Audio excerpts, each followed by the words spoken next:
I will start today by acknowledging that I am joining you from just outside Edmonton, Alberta, in Devon on Treaty 6 territory.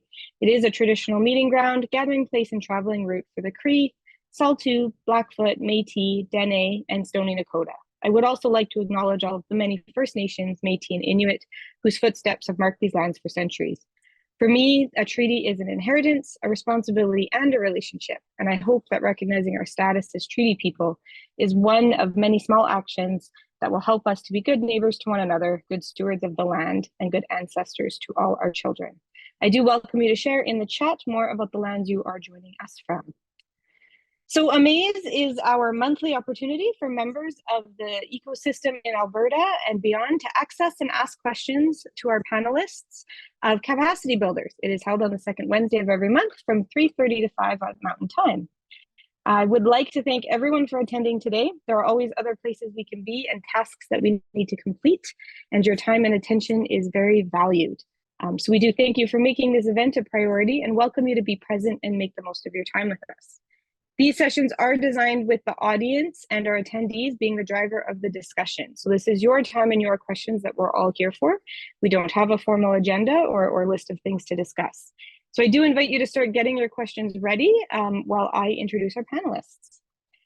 Today we have Brittany Kurlick from the Trico Foundation, Jeff Loomis from Momentum, Brad Andrews, I didn't write your last name. Sorry, Brad, I had to go off memory there, from Innovate Calgary, and Jane Bisbee from the Social Enterprise Fund.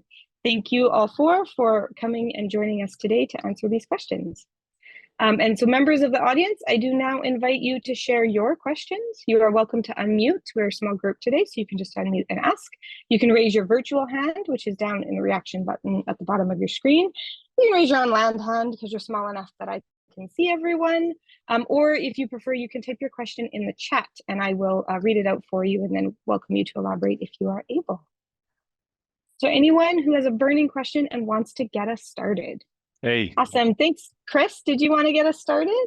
I did submit questions ahead of time. I don't know if you see those. Yeah, you can just say those. Yep. Oh, okay. I wasn't, they're quite long.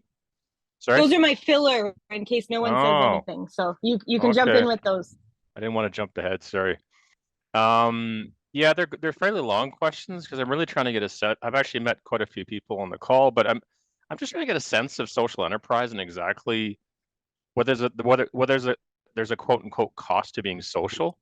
I work as a CPA, kind of financial consultant, and I'm just trying to understand, like historically in the old days, being a social enterprise, there was a huge cost. Like prices were higher, costs were higher, so you had to flow that through to your customers. But to do good, basically, it costs a lot more. But does the panel think that nowadays that you can get, more motivation, more efficiencies, perhaps higher prices from customers, that the cost of being quote unquote social may actually be negligible or actually zero in the future? Like, is there a place we can get to where being a social enterprise is no different? I think Jane, you might have mentioned this on a previous AMAASE call, that ideally everyone gets to a point where we're all in the same place of social and commercial, and it's all doing the same thing for the same service for the same price. I'm just wondering if the panel would explain, can we get to a point where being socially conscious is basically a cost of zero or minimal? Does that make sense? Maybe I'll start with a couple of thoughts, but that's one of the questions that sometimes I get into deep discussion with people who are bringing proposals, in that they've added an extra layer onto what they're doing. So my favorite example is usually, okay, you're going to run a cafe. So you're in the food business, which is already breathtakingly difficult because of the margins. And you're going to hire kids who are still sleeping rough as your staff. So you've just added a whole layer to your business that you have to take into account.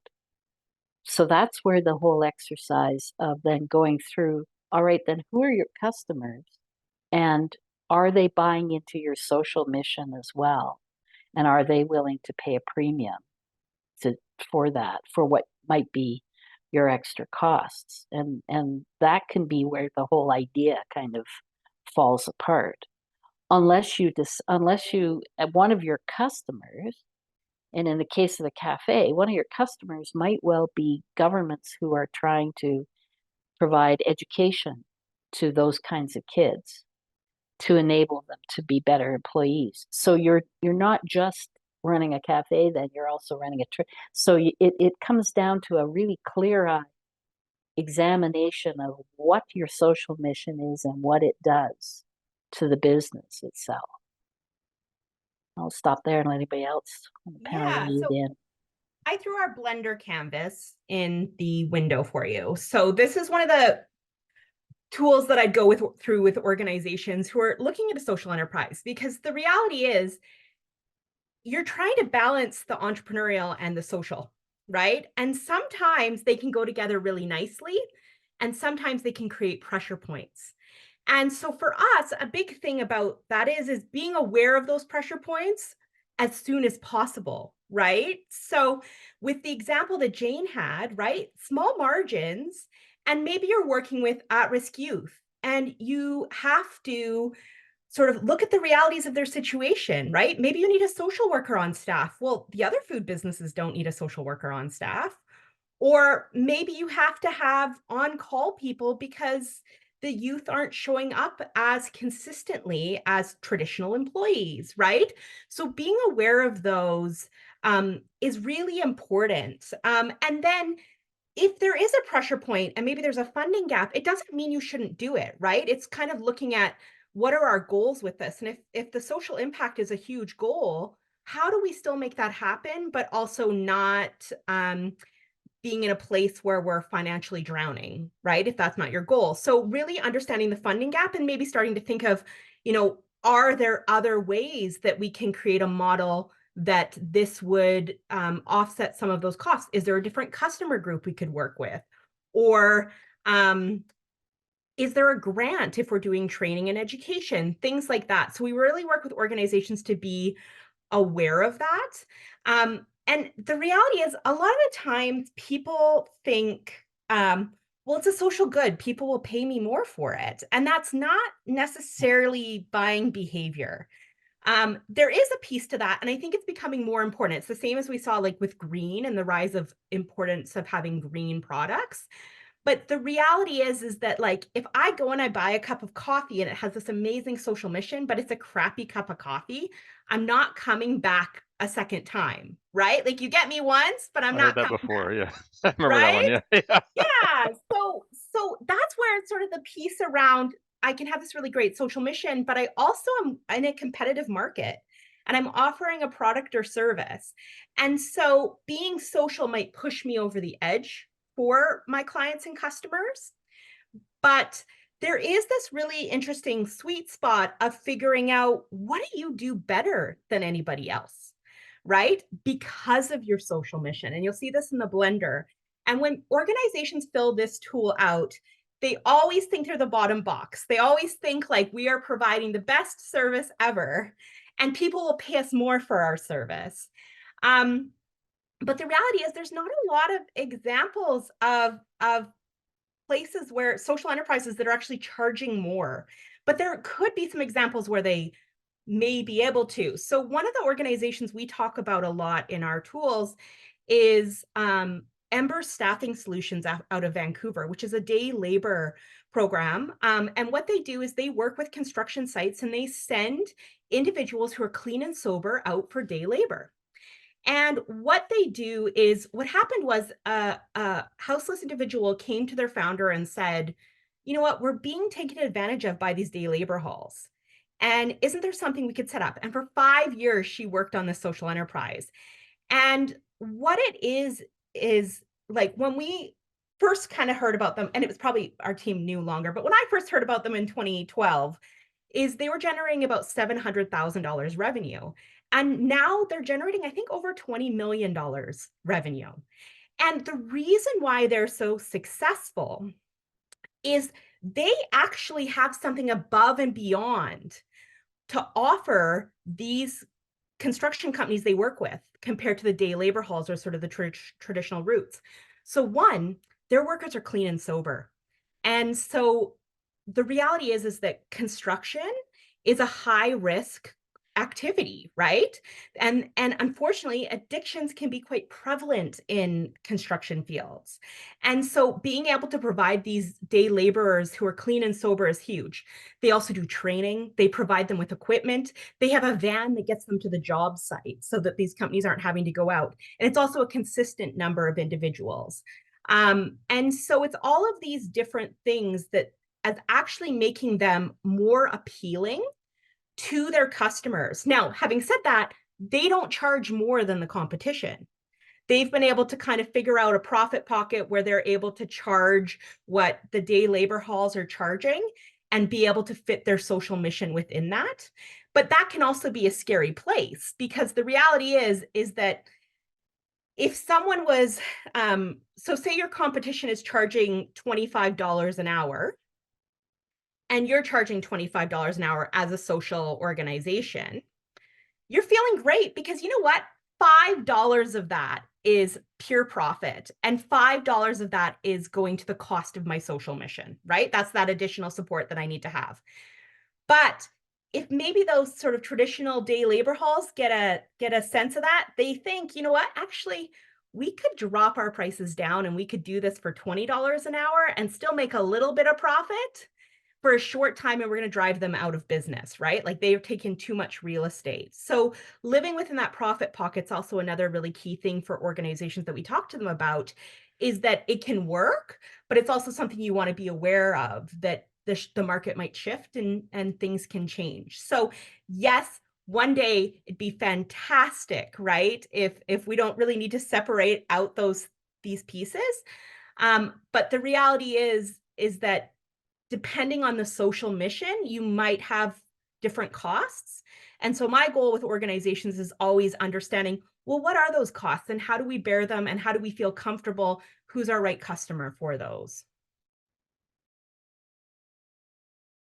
Maybe if Brad or Jeff have anything to say, but one little comment before that falls out of Brittany's. I think something that in the nonprofit sector in particular that we don't do is force people to actually be realistic about whether they have a business. And actually, in the for-profit world, the MBA students tell me, they go through that process of the discipline of figuring out the cost of running the business, who the customers are, what the customer is willing to pay. And I think that that's a key challenge, particularly over in the not-for-profit world, because we've never had that self-discipline, right? Where we actually say, well, this is a fabulous idea, but it sucks because nobody wants to pay for it. It's we'll find a way and we'll fundraise. And to me, social entrepreneurship is about taking those best business practice discipline skills and saying, I'm going to apply it to this idea I've got. You may have to be more imaginative about who your customers are, because your customers may be donors, your customers may be grants, your customers may be other things, but that discipline is what I find intriguing about what social entrepreneurship offers, and the tools and the processes that Brittany were talking about. It is really important for us to get everybody to go through. Thanks, Jane. Every time I see Jeff reach for a book, I have to call on him and ask what book he's reaching for, because it's usually something good. No, I'm not ready on the book yet. I gotta find the Okay. matrix I want. Brad, did you have anything to add while Jeff peruses his book? I mean, generally agreeing with most of what's been discussed. And I think the magic that I've seen happen when the cost of being social becomes less of an issue is when it's directly integrated into the value proposition that you're providing for your customer. And if it's just a line item, if it's just a how you do business, it's much trickier, and usually it won't reconcile. But as soon as someone's willing to pay for whatever it is you're providing, or if that's giving you some competitive advantage over the market, then usually that's where things can come together. And that cost is so yes, there is that cost, but it is giving you something that others don't have. That's bad. Jeff, did you have any thoughts? Yeah, I just had a bunch of random thoughts, but I think it's a really good question, Chris, and it's a live issue that's always going to have attention. I think a lot of social enterprise activity ends up getting kind of bougie because it's like higher price, and then it's a different customer segment.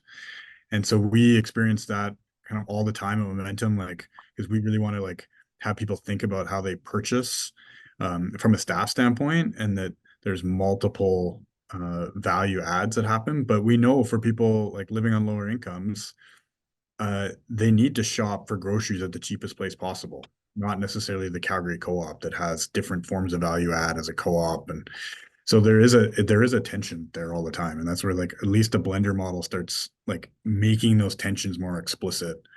So that was just the one sort of random thought.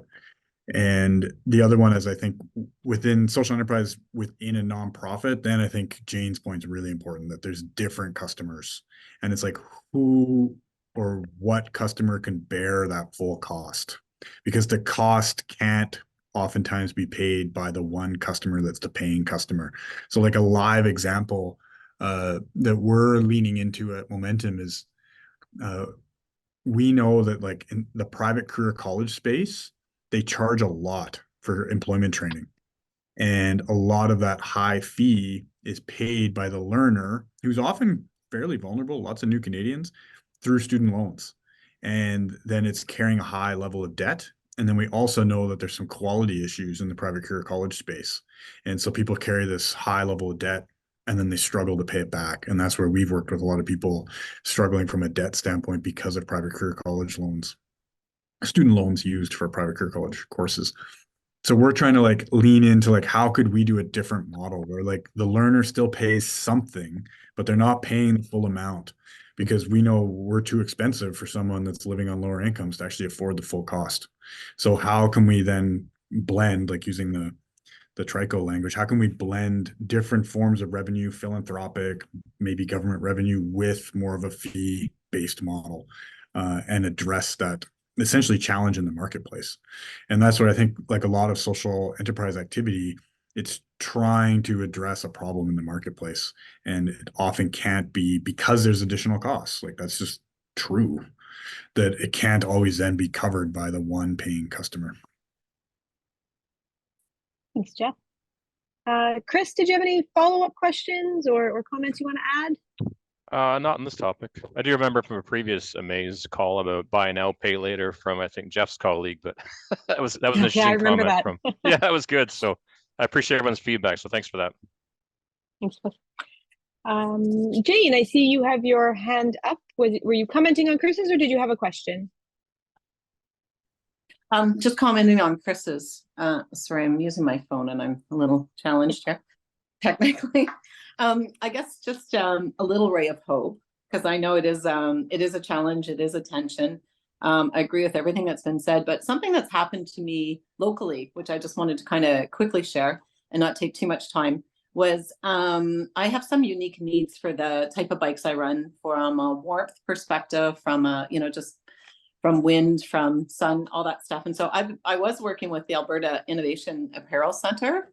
I think they've now changed their name to Spirit West, but I always assumed I could get everything made cheaper overseas. And I was really surprised and delighted to find the quality of resources that I had that helped me with some of the designs, like pattern design. This was like fabric apparel type stuff.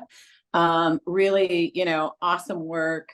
And able to produce smaller volumes of product, because when you also go overseas, you're also looking at a lot more, greater volumes and stuff like that. And so the price point was really reasonable, and I was really excited that we could find local people. And so I think I just challenge a lot of people to revisit some of those decisions. We always make those big assumptions, but I think things are changing as more enterprises are coming on and more, manufacturing, more things are being done in Canada. We are finding lower price local options. So that was a real win for us. And I continue to work with them off and on for the last 3 or 4 years. And I know I've got another order coming up with them. So it just gives me the ability to do smaller orders, more targeted specific items at the same or better price. So that was a big win for me. And the other thing is I heard recently is out in Canmore, they've done a community kitchen. And so there's a lot of people who want to do cooking and but to sell at markets and any kind of food production, they need to have a industry kitchen. So what we're starting to see is so to save a lot of costs so that you can still be, you know, organic, you can still do all these things, is people coming, pooling together and starting to share spaces more. The makerspace concept's been around for a long time, but it's interesting to see things pop up like kitchens and some of these other areas where people can start to share their costs, but still be true to the value of what they're doing, because they may never be able to scale to a size that they can afford their own, you know, kind of commercial kitchen. So those are two kind of local, they're smaller stories, but they're some Alberta stories that I think are worth noting, that we are doing some good stuff here around bringing those costs down for people.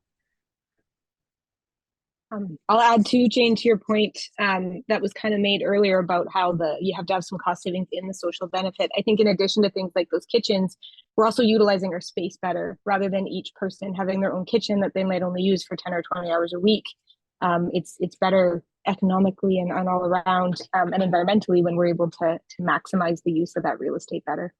Absolutely. And what I love too is the innovation that's happening. Like I also work out at Fuse 33, the makerspace in Calgary, and you just see the different artists and the different creators, you know, collaborating on stuff and learning from each other too.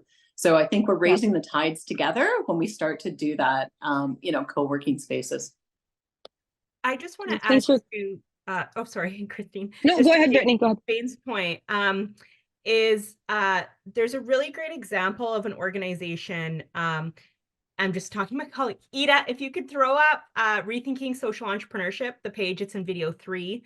But she'll throw up a video link, but there's a really interesting evolution of an organization. They're called 99 Degree Custom, and they were out of Detroit, or no, Boston, sorry, Boston. And what's really interesting is it's an example of a woman who was working in a company that went bust because they were trying to integrate these social pieces into the entrepreneurial pieces, and it just wasn't sustainable. And then sort of tweaking the model and playing around with the model and figuring out what works and being incredibly successful, right? So one of the things that she did is that she went into very specialized small order manufacturing, right? Scaled back some of the social pieces to sort of ensure that they were supporting I think it was women with employment barriers, but supporting them, right? But there's a lot of decisions that you can make in business. So as a economic buyer, you can make in business, but also as someone creating a social enterprise, is figuring out what is going to really get you the impact that you want in this. Think it's important. So Ida just threw that video in there, but it's called 99 Degree Custom. We actually walk the blender through with the 2 examples. So you'll see some of those pressure points and how they changed things that led from a business that shut down to a business that was quite successful. Thanks, Brittany. Great, and thank you, Jane, for your comments. So I will remind everyone, I'll take a pause at this moment to let everyone know this isn't Ask Me Anything about social enterprise, really with the emphasis on anything. So if you have any, there are no questions that don't count. All questions are good. None of them are silly and are all welcome here. And our panel guests are eager to share their unique perspectives and even answer the simple questions sometimes. So you're welcome to, again, raise your hand, put your question in the chat. Can jump in. I mean, I've got 1,000 questions about the social enterprise space. I've got a lot of experience in the quote unquote non-social enterprise space, but I'm really interested in getting involved more in this space. And to be honest with you, I know there's the federal government's come out with a social finance fund, which is a $755 million. I'm just wondering how it's going to impact. Oh, Jane's shaking her head. That's not good. I'm just wondering how it's going to impact organizations in Alberta and how people on this call might actually get access to those funds and what it actually look like.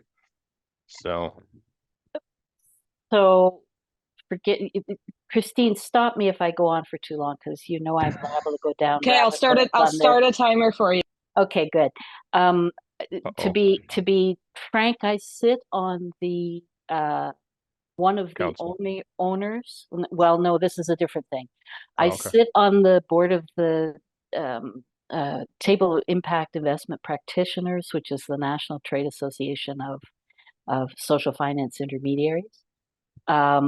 We are half owners of one of the wholesalers. So what the federal government of Bowen, what the federal government has done is, in an effort not to be placing the capital themselves and making those decisions directly, has put the money into the hands of 3 wholesalers, one in Quebec and 2 in English Canada. So Realize and Bowen are the 2 English language. So after they spent $355 million on the investment readiness program and a variety of other research projects and things to hopefully get the sector ready for the social finance fund, as they were trying to figure out how to work the wholesalers and all of that, the actual 755 million is now down to 400 million, which is divided up between those 3 entities. So 140 to Bowen, 140 to 130, I think it is, to Realize, and the rest to Quebec. The challenge is that's a frightfully small bit of money to go across the country. When I started having conversations with both the English language wholesalers, my opening bid was, given that Alberta is 12% of Canada's population, we get 12% of the money, okay?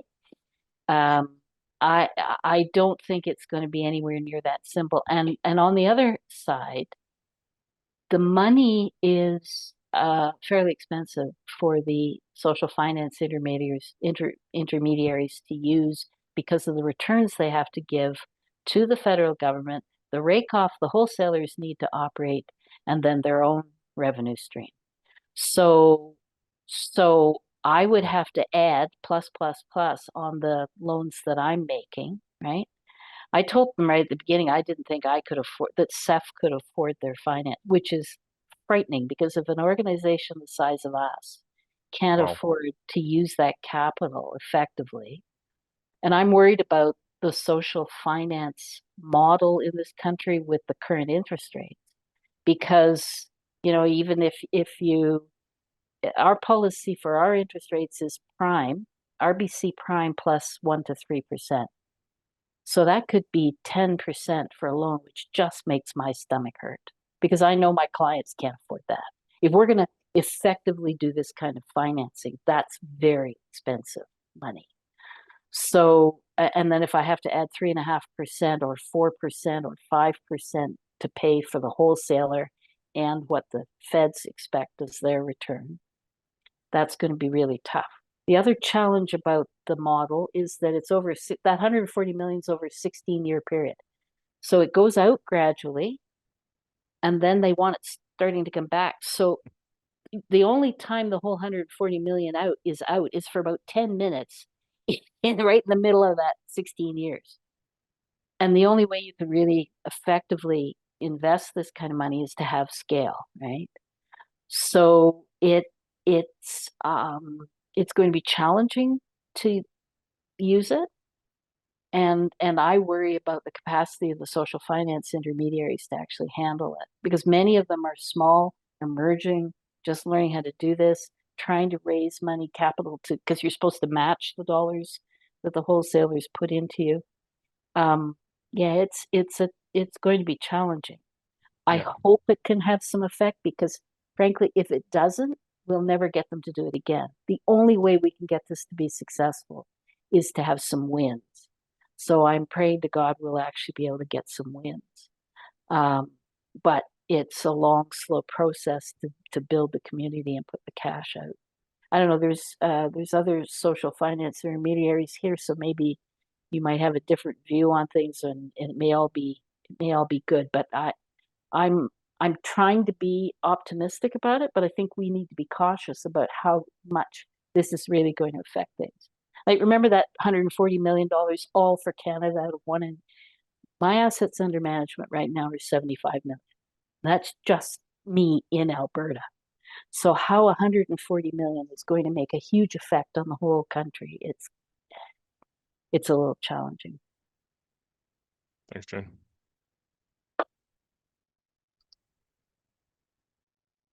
Did anyone else want to comment? I have told the federal government this.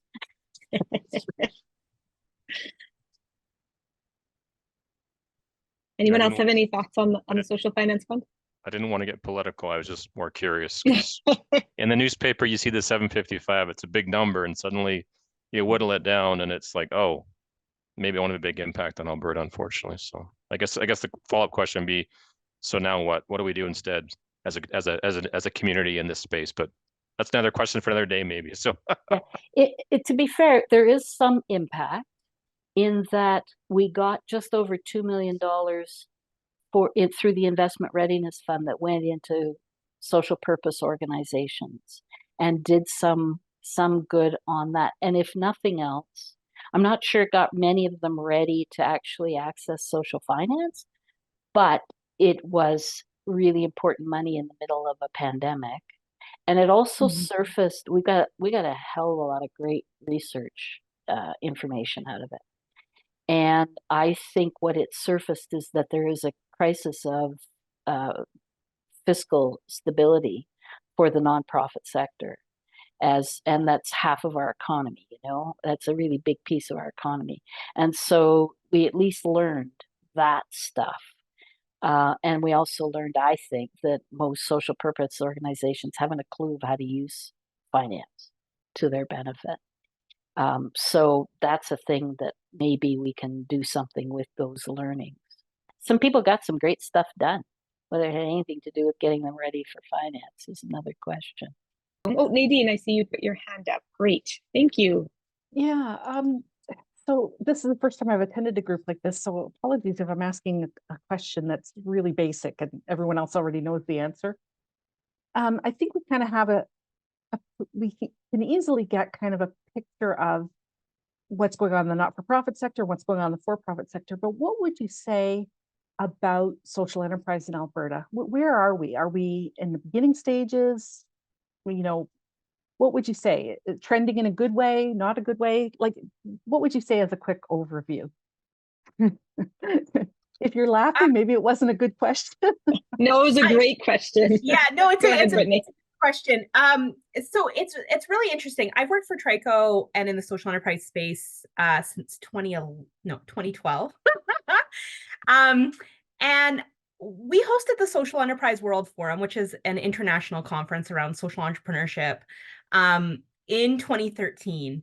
And within Alberta, it was like pulling teeth to get a lot of organizations. Jane was there with me. It was a lot to get sort of any kind of local momentum going. Whereas like Toronto, there was quite a bit of momentum at the time, right? And so one of the things that's been really great in the last 12 years is that like we are seeing a lot more interest, not only from organizations to use social entrepreneurship, but I also think in terms of capacity builders that want to support organizations and to build tools and to build funding and things like that around social entrepreneurship. There's still a lot to be done though. There's still a lot of education around social entrepreneurship and what social entrepreneurship can be that's needed. There's still a lot of even figuring out around the table what funders are supporting what and having those conversations at the capacity builder level. So I think that's fantastic. I will say, as working with a number of organizations that are exploring social entrepreneurship, is it can be a little overwhelming about where to go.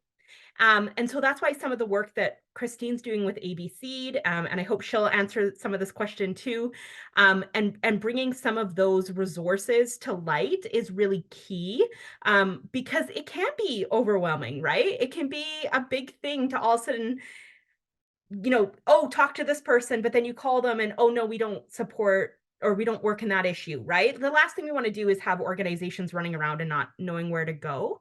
And the other thing is that oftentimes when organizations sort of start hearing the word social entrepreneurship, in the social space, there can be a pushback in terms of, oh, well, are we now charging our beneficiaries, right? Well, no, that's often not the case, right? It might look like something different for your organization. So the key is really understanding, how is it helping you achieve your goals? And what does it look like for your organization? Is it the right fit? Because there's other tools in your toolbox to have social impact. It's figuring out what works. And oftentimes boards or somebody might hear, oh, social entrepreneurship, and think like, that's what we're going to do. And one of the things that we use at Trico, one of my old colleagues used to do this example, is it's like when you're watching Dr. Phil or one of those shows and a couple's having a really hard time in their marriage and they go, but we're going to have a baby and it's going to solve everything. That's not the right time to start up a social enterprise. Social enterprise is the baby. And so really thinking through, are we even in a right place in assessing capacity? So that's one of the things that we do with Trico through our assess tools, is really working with organizations to understand, what are those pressure points? What does this look like? And then also ecosystem wise, who do I need to talk to? So yes, I think it's come. I think the fact that we're getting more, there's definitely more interest, federal government and Alberta government, I think, than we've seen. My colleague Dan would be better to talk about this, but he's away today. But I think that there's more action, and now it's kind of figuring out what action we need to support and better support organizations. Thanks, Brittany. I will reiterate that I think there is more interest. I had a lovely conversation with the Premier's Council folks this morning about that exact issue. And I want to really reiterate too, Nadine, this is really an Ask Me Anything about social enterprise. And the reason AMAASE exists is for that sole purpose of knowing that there's this gap around, who do we ask, or how do we ask, or how do I get just these real, how do I just wrap my head around this? And so I welcome you to come every month for the next 12 months and ask the most basic of questions, because this exists because it was collectively identified that that gap exists, and the online world is really overwhelming. There's lots of websites to read through, but that can be very overwhelming. And sometimes you just need a 5-minute conversation with someone, and we don't always have that. The other thing, and so please tell your friends, like, that is why AMAASE exists. And I don't know how else we can express that more thoroughly, that this is the place to kind of get ask those entry-level questions and maybe get guided in the right direction. The other tool that we have is our online resource navigation tool, which is namada.ca, which is an online tool, but it has, we are working on creating that summary of what's out there so that you can hone in on maybe the top 3 or 4 places for you to spend your time, rather than having to scope the entire depths of the internet every time you're looking for something. You're welcome to check it out. You're also welcome to reach out to me directly if you want a little bit of help navigating it or understanding how it works. But if you go to the supports and resources section, there's some filters, there's some search terms, and some ways to kind of hone in on what you're looking for based on your situation and the things that you have. So I guess I'd summarize all that by saying, I think collectively the capacity builders in Alberta are working very hard to try and bridge that gap. And so we welcome feedback on where there are still really big gaps, and feedback on what's working. And anyone else have anything they want to add? I still think like Alberta's super nascent in the whole social enterprise, social entrepreneurship space. I also think it's good for us in Alberta to be like, have a healthy skepticism of social entrepreneurship, in terms of like an actual tool to create a better province, better world, and ultimately better province. So part of why I think we're still nascent is it's not mainstream within the business community in Alberta. There's some shining lights, because I think everyone here would probably take a very organizational agnostic definition of social enterprise or social entrepreneurship. Like, it doesn't have to be nonprofit, it doesn't have to be for profit. So I think there's only a few bright lights of for-profit social enterprises that are really committed, and where it's a genuine, like using the Trico language of like blending of the returns. And on the not-for-profit side, I actually think we're not a super entrepreneurial not-for-profit sector in Alberta. There are some solid examples, but I wouldn't put financial management in the nonprofit sector as like our shining star of capacity. Like I just don't, I think there's a lot of not-for-profit organizations that they struggle with their basic financial management. So then why would they like run a business?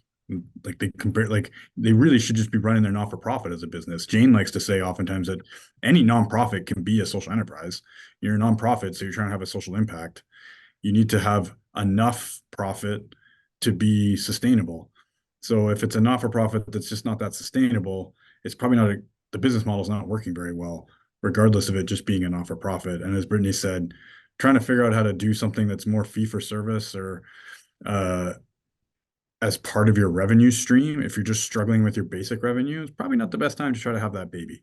So that's where I think that as a not-for-profit sector, we're not great on social enterprise. Part of that probably too is that Alberta is a very generous province compared to other places in Canada. So we have a lot of philanthropic capital in our province. And so that maybe limits some of the need to figure out how to diversify revenue in different ways beyond donations. So those are some thoughts in terms of, I think we're at an early stage, but I don't necessarily think that's a bad thing. I'll reiterate too, Jeff. I think we're at an early stage and kind of a quiet stage. Alberta isn't great at, as Jane would say, shouting from the rooftops what we're doing. And I was far too recently out east, way east in the Atlantic provinces, where someone said the words to me, "You're from Alberta? I didn't know social innovation was happening in Alberta." Not like happening well, just happening in Alberta, which was a bit of an eye-opener for me being over there and being like, but we have a lot, but we don't really do a good job of sharing it outside of our boundaries. Well, we tend as a group not to have much patience with due process. Like we've decided to do something, so we're just going to do it. Like, why do they have to know? And I would, yes, Jeff, I agree. We're nascent to a certain extent, but another way, not at all. There's been a lot of this kind of thinking. It's maybe just the language that's more recent around it.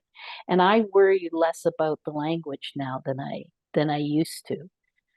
To me, over time, the magic of social entrepreneurship is giving those best business practice tools to the nonprofit part of the sector and expecting better social engagement and responsibility from the for-profit sector. I mean, to me, that's the really fun thing about this work. And I have clients who say to me, "Well, we're not a social enterprise. They haven't drunk the Kool-Aid. I know they are, and I kind of don't care what they call themselves as long as they're doing the work and doing it well, and can use the capital." So it's a very interesting, and I agree with the skepticism. We need to keep being skeptical about some of the language that goes around, but different ways for us to get at this, which is what's been kind of fun. I think I just want to highlight, Jane, too. I think in rural Alberta is where you see a lot of that innovative social entrepreneurial, but they'd never use the term and they'd never call them. It's just the way things are done when you get into those more remote rural communities. And so I guess maybe to your point about yes and no, yes, in terms of it being a movement and a thing, but no, in terms of it's kind of in some ways just ingrained in the Alberta way of doing business, especially when you get outside the municipalities. So bridging the gap between the language and the work is maybe one of the challenges that we have in front of us. Thank you for your question, Nadine.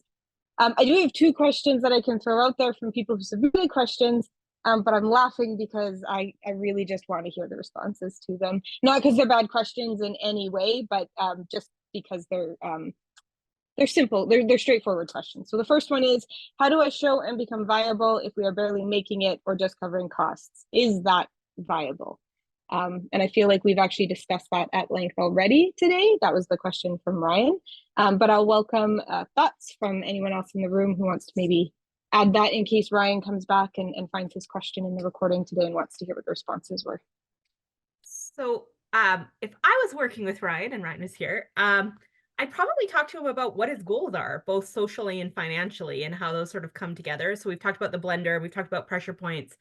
But the reality is that some social enterprise models are going to have higher social costs than their competitors. So if you look at training social enterprises where maybe you're working with a population who needs a bit more support, you might have some additional costs. But also, if you're training people, you're constantly bringing in new people, which is expensive, right? We, as employers, you want to keep people. You don't want to keep on training new people.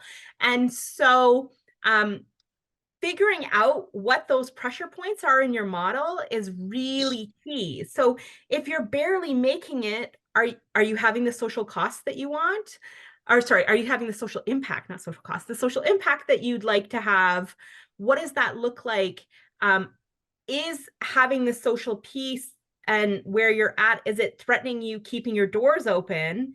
If it is there a way I can tweak my model, or is there a way that I can overcome that funding gap and maybe my business will look different than what I was originally thinking, or my customers might look different than what I was originally thinking. So I would talk to organizations a bit about, well, what are your actual goals? And then how do you work towards those goals, right? Because right out the door, you're a new business. It's tricky and it's hard. And so really understanding what you're moving towards, and then how do I balance these two things? And maybe the impact that I can have is going to be different than what I originally thought, just so I can keep the doors open.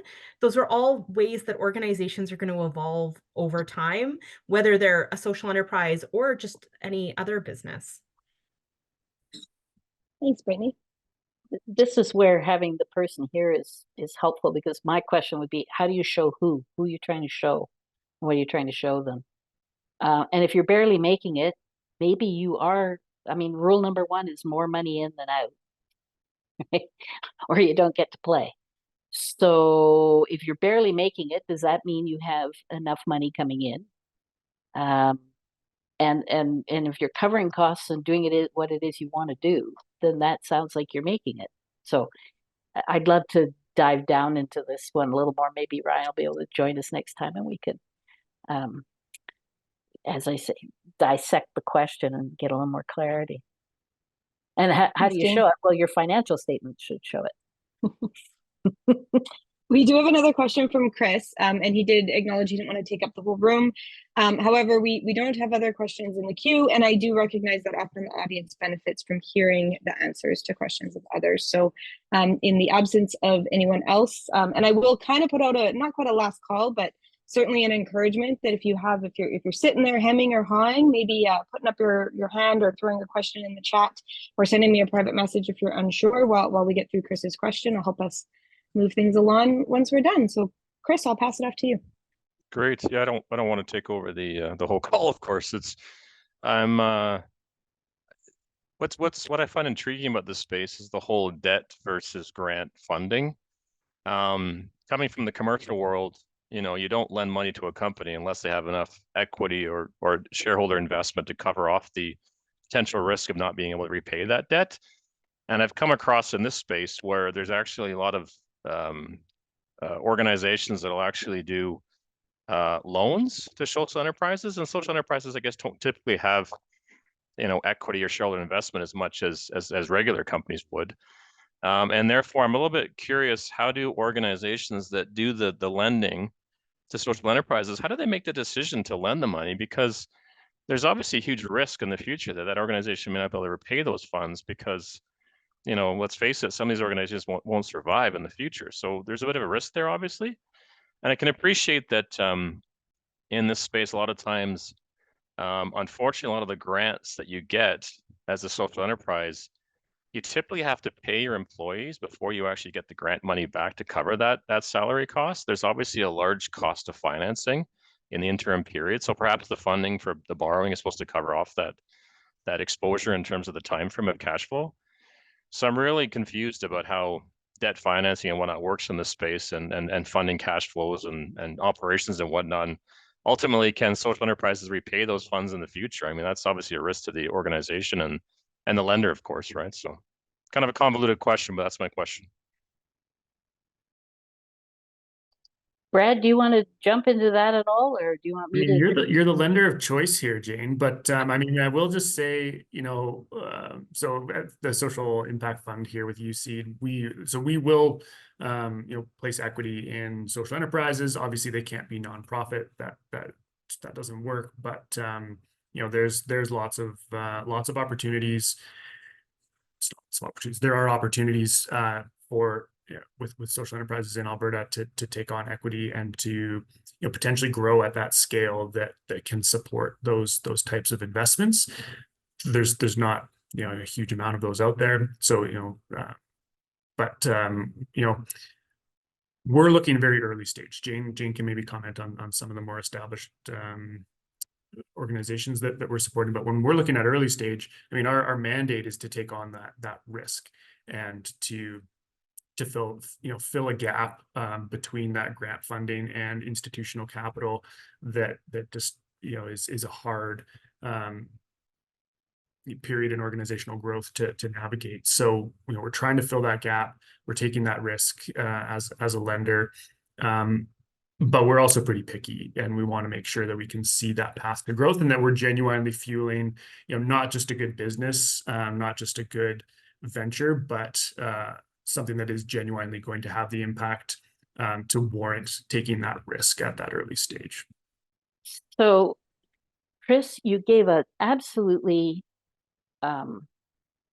perfect overview of what the perceived wisdom about how this stuff works or doesn't work.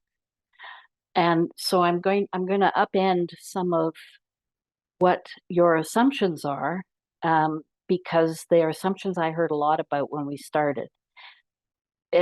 And when we first started 2008, the initial agreement, our first capital came from the city of Edmonton. And the agreement around that capital is hilarious because it's all about how are we going to give the money back to the city when this all fails, right? That's what the majority of the 25-page agreement is all about that came out of the city lawyers. And we have never had to give them any of the money back because we keep lending it out. Out of the $1.2 million in capital that they gave us in 2010, we've loaned it out more than 6 million times, right? We've made $6 million worth of loans out of that 1 point. Yeah. So it keeps getting paid back. The other something else you talked about is securities and assets and all of that kind of stuff. We never really set out with the notion that our loans would be asset backed. We try to be really imaginative about our security.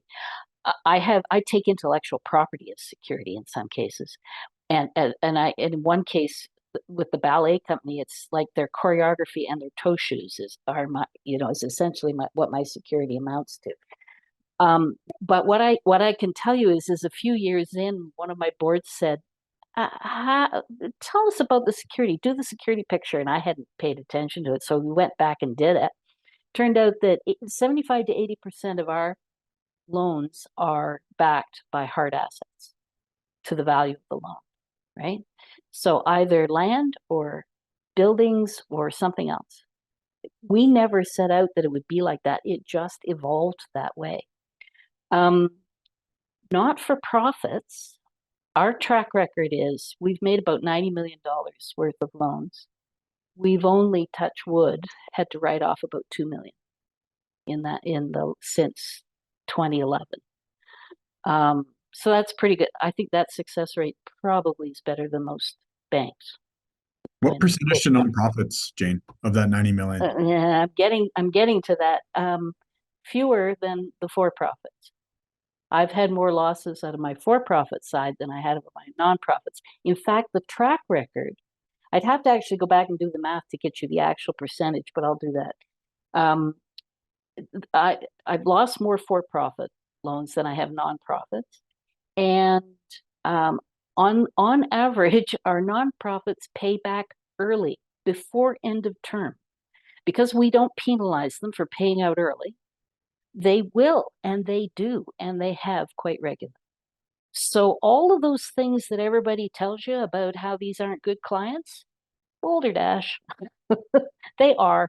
Now, you have to, as a lender, be willing to go out on a tight wire sometimes with them, because you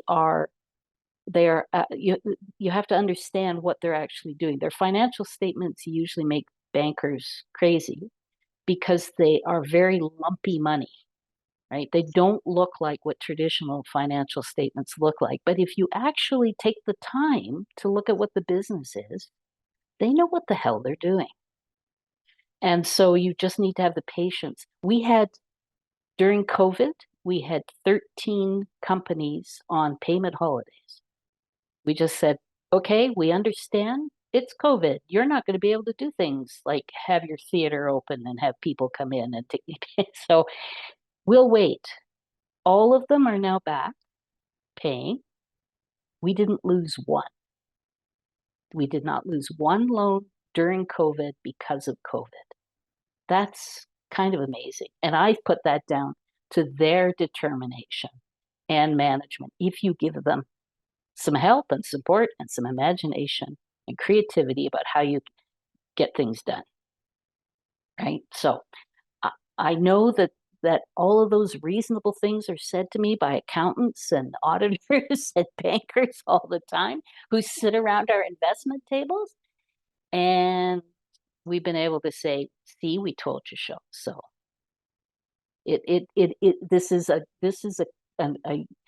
this is a community and an ecosystem that's hungry to learn how to do this better, and actually has a fair bit of DNA internally that understands how to do it. And so it's something that we really need to make sure we can get these tools spread out to more organizations, because I think if they can learn how to use the money and use money as a tool and make it work for them, and make it work for them to drive more revenue towards them, whether that revenue be better grantsmanship, just better internal performance, and actually serving their customers better, getting some efficiencies of scale and operation that they can get out of best business practice, then it can be a game changer, total game changer. So, sorry, I'll climb off that soapbox now. Yeah, I'll just add, so I'm coming from the other side. I'm a grant maker. And one of the things that Trico is really looking at, how do we help organizations learn into this stuff? And so how do we use grants also as a pathway to other types of social finance? So going to the Janes or going to the USeeds of the world, how do we use grants to help organizations learn what they want to learn? Because a lot of funders are really risk adverse. And so how do we help organizations say, this is what I need to learn, and start thinking about what's the affordable loss, right? How do I actually learn this as efficiently and as safely as I can, so that as they're starting to approach other funders, maybe they've sort of got those concepts and they've got a better idea of how they're going to approach other types of money. And the other thing is maybe another funder, so maybe they go to the Janes of the world and Jane goes, you know what, I think you're missing this piece. So then how do you use grant funding to help figure that piece out so that they're ready to go to Jane? Right. And so I think there's a really interesting sort of place where these worlds come together and can build off of each other. And I really want to highlight, both Brittany and Jane kind of touched on it, the importance of being flexible in the funding too. I think there's a role the funders can play to be a little less risk adverse and a little more flexible in how they loan money. Because there is, like, to kind of what you were saying, Chris, it's not-for-profits need to fit the funding model of for-profit businesses or they get nothing. And there's a role that funders can play, those that are willing to think differently about how they fund, because nonprofits do operate differently and do have different structures financially and in other ways. And if they can take on some of the responsibility of adapting the funding to fit the not-for-profits, I suspect you would see even more success in the funding relationship in a loan capacity from the not-for-profits to the funders. We are very lucky to have the Social Enterprise Fund as an example of funding that can be flexible and doesn't need to follow the constraints of the banking system. And sometimes I wish we could shout that off the rooftops a little bit more as a model that I think we put a lot of emphasis on the not-for-profits to fit the funding models, and we could put a little more emphasis on some of the traditional funders to fit the fundee a little bit and meet them in the middle there. So yeah, I'm hopeful they're going to catch on, Christine, that the more traditional funders, they're going to catch on that this is actually a market opportunity, and that the risk that they're seeing is all perceived, and that the real risk is actually low, and that Jane's just been proving it out for, however many years, right? And you're starting to see this a little bit more in the venture space, where funds are cropping up that are targeting underserved populations and underserved entrepreneurs, the newcomer funds, women focused funds, that type of thing. And I think it's going to come, eventually it's going to come into the main. This is my optimist.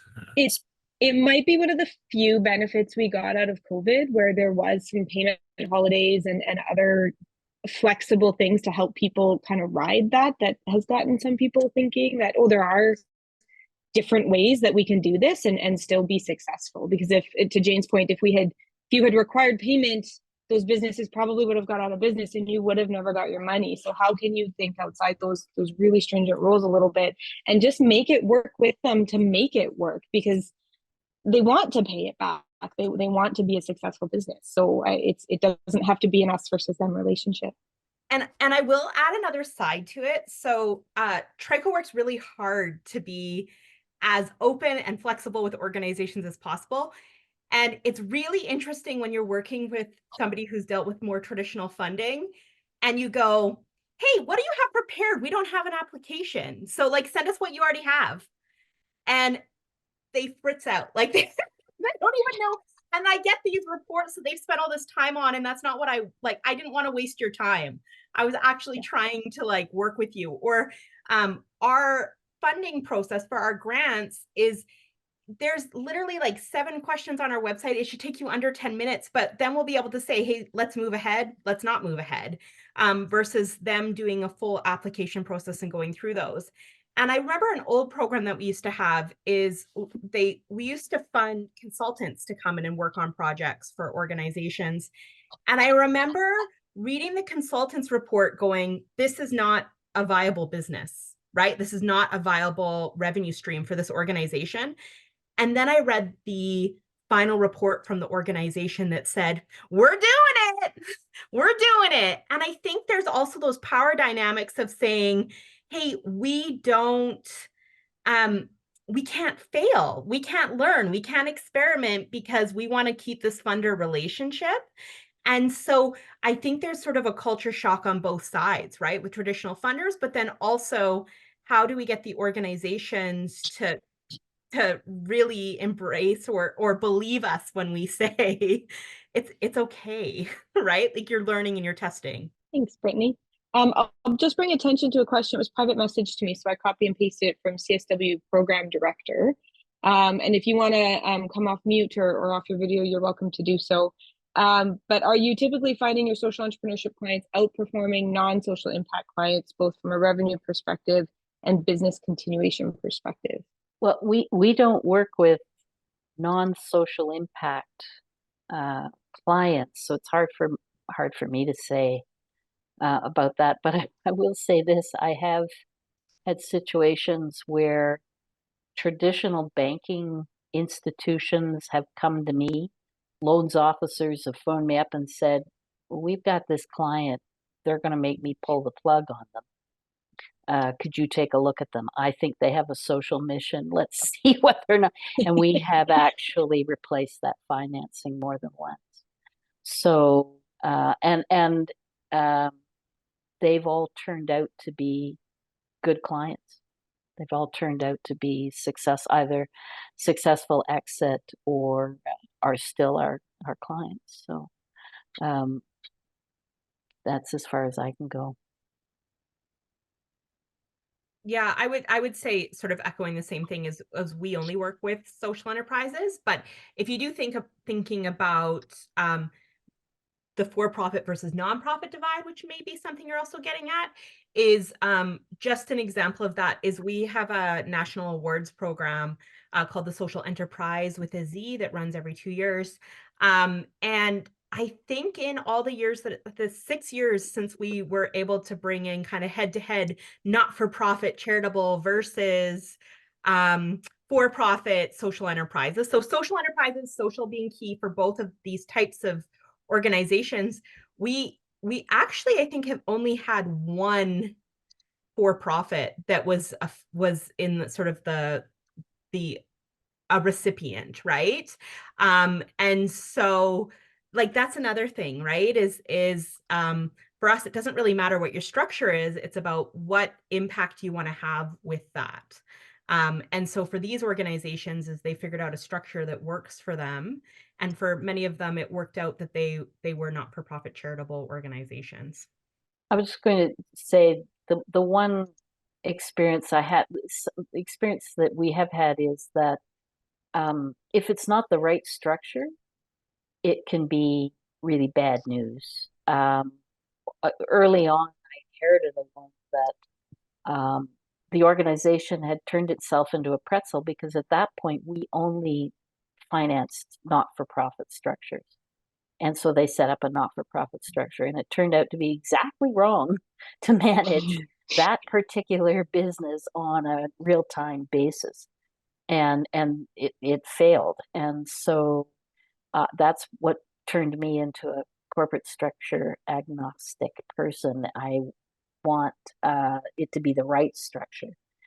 But I all of these ones that we work with, I think mostly around this table do have a social purpose mission regardless of their corporate structure. So I tend to think it probably makes your life better and you end up being a better business for it. So I generally agree, Jane. What I have seen, and I anecdotally for sure, because again, we're primarily working with social enterprises, but especially in the hub and some of our incubator accelerator programs, if we see early stage businesses who are trying to sort of force feed that social mission into some other ventures piece, it does not work. It's like instant implosion, and they never even get off the ground to get to a place where where financing is remotely where customers are even on the table. So so I would think at that stage, again,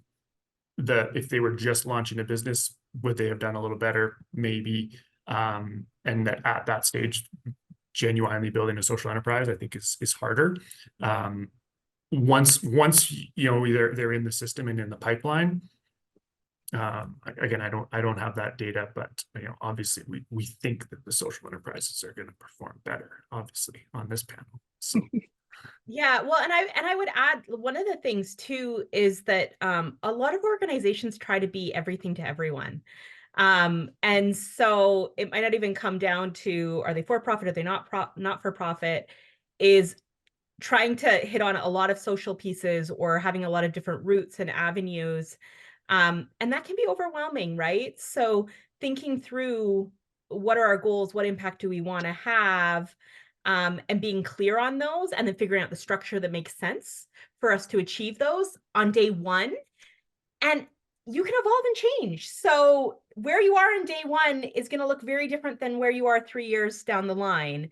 So what kind of impact do we want to have in year 3? So one of the examples is organizations that maybe use their profit and hey, we're really passionate about planting trees, but rather than planting trees ourselves, we're going to partner with this organization that plants trees, and we're going to take 10% of our profit and give it to this organization that plants trees. Now, you'll have a lot of arguments about, this is social entrepreneurship, this isn't social entrepreneurship. I'm going to put a blog about that in the window. But the reality is they're trying to have a social impact in the way that makes sense for where they're at. And what that looks like today might be very different than once they get more established and they move along on their journey. All right. We do have one more question in the queue, but I just want to throw it out there. If anyone else has been hovering over their hand raise button and wants to, this would likely be your last chance. Otherwise, Chris asked if he could have one more question. I do comment from Jane, just if that previous question was answered. You're welcome to throw it in the chat if you're not able to unmute, and then we'll get Chris with his last question, and then we'll likely wrap up. Yeah, thanks, Christine. You know, I've got dozens more questions I could ask, but what comes to mind is you've got a traditional not-for-profit that wants to get into social enterprise. There was a person on a previous AMAASE call, I think it was Lloyd or something, and they were asking about their not-for-profit, which is quite large, but wants to get into the social enterprise space. And I'm just thinking to myself, why would a not-for-profit want to get involved in social enterprise? Because does it not add a whole level of complexity in terms of trying to make money and all that? And is the ultimate purpose then to help provide additional funds in case grant funding or donations dry up? You're basically replacing those. Oh, Jane's shaking no. So are you using those funds to basically replace potential loss of donations and grant funding, which you typically rely on to fund your business? And it's sort of making yourself sustainable, I guess, in the longer term. Is that the rationale for a larger not-for-profit wanting to develop the social enterprise side of their business? That was what I was told social enterprise was when I started, right? Because I came from the outside world when I came to this job. And I soon decided it was not useful to think about it as a thing you bolt onto the side of your organization. And the far more useful concept to me is around the use of best practices. That social entrepreneurship is using best practice to deliver on social mission. And that the social enterprise is the thing you get. I think all not-for-profits are essentially social enterprises already, and that it's not really helpful to think of it as a different thing. To me, it's far more useful for them to embrace all they can learn and use around best business practice within the context of running their organization. So to me, that's what the secret sauce about this whole thing is that if we could get every not-for-profit to actually understand how to use cash flow planning and how to read a financial statement, we'd be so much further ahead, and how them to understand and use customer discovery and everything that we teach MBA students, right? But then go over to the for-profit sector in the economy and say, okay, you guys have got to treat your employees better and your supply lines, and you have to understand that you have a responsibility in community, that you have a responsibility to your broader stakeholders, not just your shareholders. So to me, that's what this is really all about, and why I talk about trying to get everybody to the middle, so that regardless of your corporate structure, you're thinking about you. I mean, it drives me absolutely mad that the not-for-profit world is not automatically considered part of the economy, and that we don't have the same expectations and rewards on both sides. So why would a large organization want to get it? Forgive me, one short story and then I'll stop. So early on, I had a client that my predecessor had set up with a consultant to find a social enterprise for them to do. They were a large nonprofit organization, very successful, but they wanted an additional revenue stream. So they were going around, they hired this consultant to find them a franchise for a coffee shop. Now, they knew nothing about running a coffee shop, absolutely squat. And I went to the final presentation, and God bless the consultant. She was trying really hard to get them excited about which one of these franchises she'd chosen for them. So I finally said at the end of the presentation, after we all said thank you, because I could see that their shoulders were tense. They hated this idea. But they were going to do it because they've been told this is what you do. You start a social enterprise to replace and augment your revenue stream. And I said to them, you don't have to do any of this, And everybody just kind of, the breath, you could see them all just relax and let go of that. And so then we started talking about what were they really good at? What did they do? Their specialty was childcare. So I said, well, how do we take what you already do and tease out another revenue stream on what it is you really do well? So we got thinking maybe because they were really, really good at childcare, that maybe they should teach childcare. maybe you could teach babysitting courses. You might be. So how do we take what you already do and expand a revenue stream? A traditional small business, you know, what are we that we're already good at, and how do we make more revenue out of that? That to me is what the best part of social enterprise is that exercise. So it's not turning them into a Tim Horton franchise owner because they don't know or care anything about why would they do that? And so to me, that's what social enterprise is. It isn't bolting something onto the side of what you already do. It's figuring out how can you do better what you already do. So. And I agree, Jane. But I think, Chris, to answer your question, I think a lot of nonprofits do get into this because they've got this scarcity mindset that philanthropic donations are drying up. This is a trend that they're well aware of, and we need to generate new revenue streams. What can we do to generate new revenue streams? And it's pretty rare to see a good business built out of a place of scarcity and fear, as opposed to leveraging that you know, a growth mindset and assets that are existing, like Jane's saying. The really good nonprofit social enterprises that we've seen have all come from leveraging assets that they're already really good at, or building a tool that solves a real business problem for that nonprofit and saying, oh, we can actually sell this to a whole bunch of other people who have the same problem as we do. You know, that's where we've seen you know, real success in that in that space, as opposed to that, oh, we need new revenues. What can we do? But it is the unfortunate state of the ecosystem, and I also think it's being reinforced a little bit. I have a sneaky suspicion that some of the government push towards nonprofit social enterprises is coming from a place of recognizing this trend and having a genuine fear of what happens when these services aren't being provided by these nonprofit organizations. So yeah, and I'll just echo exactly what Brad has said and Jane has said. It's that having a baby, right? Like maybe it's not the right time, but we're in a place where we need to find another revenue stream. Maybe not the right time. And the other thing is there's true legal implications depending on what your structure is and what is allowable and what is not allowable. And a lot of organizations don't really consider that. And they just think, I'm just going to start making a ton of money right away, which you're starting up a small business. It can be hard.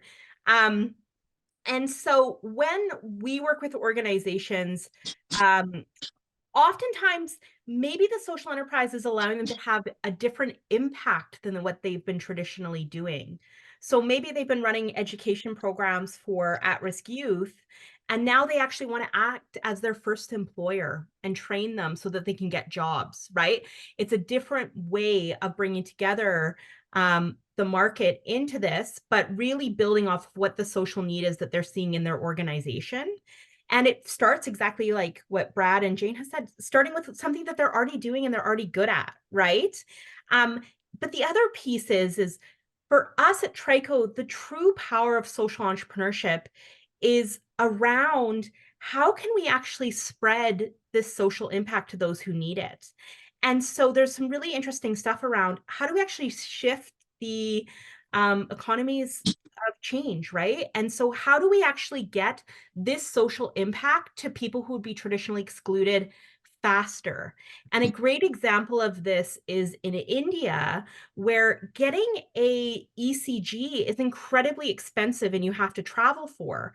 And so this organization actually developed a portable ECG that doesn't need a doctor to do it, and they can do it for pennies of the cost.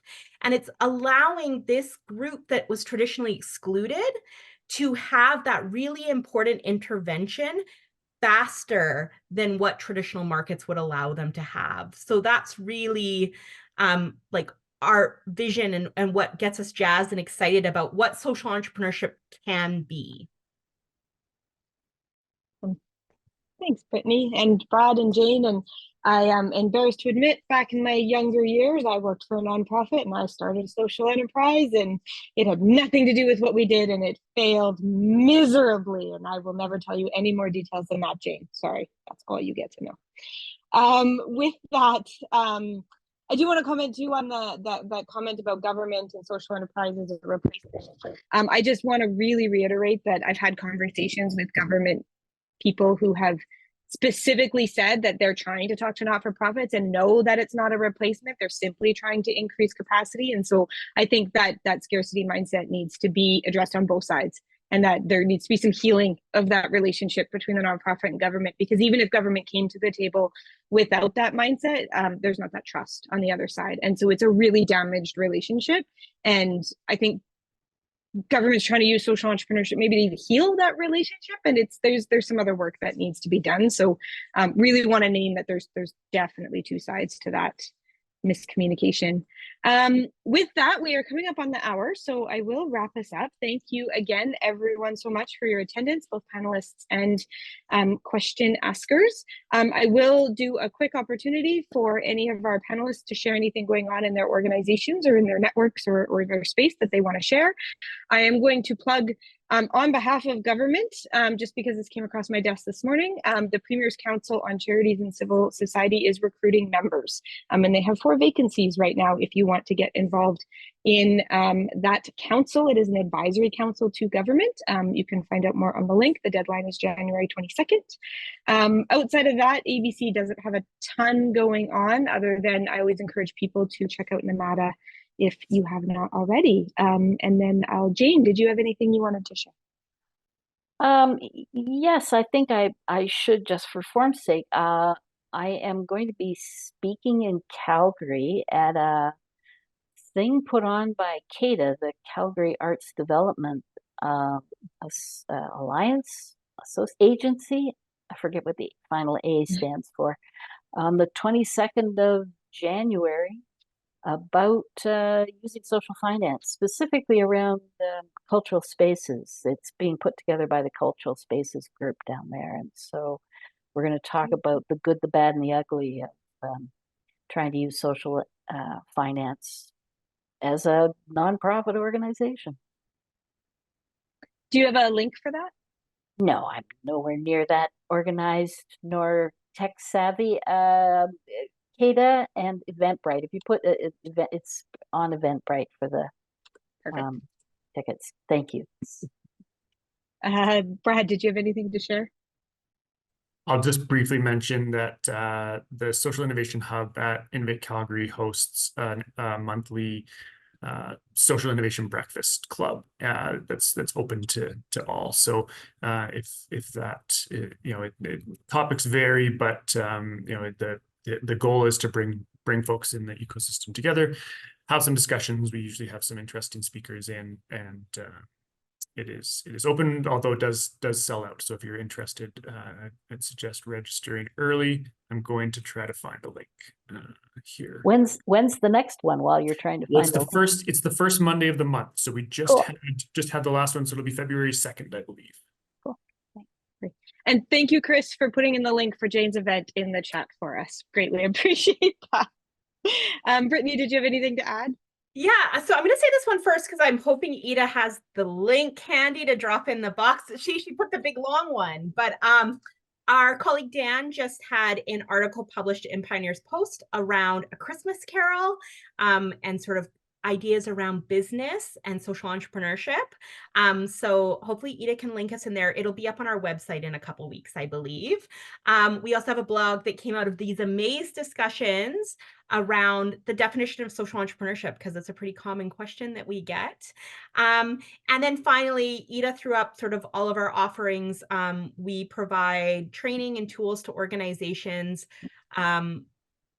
that are exploring social entrepreneurship in a number of different stages. Thank you, Jessica. And everything's free. It's online, so it's available 24/7 as you need it. Thanks, Brittany. And I believe our next AMAASE is scheduled for February 14th. As it is Valentine's Day, I encourage you to come dressed appropriately, whether that's hearts and roses or all black and yellow, I don't know. Come how your heart is feeling that day if you wish.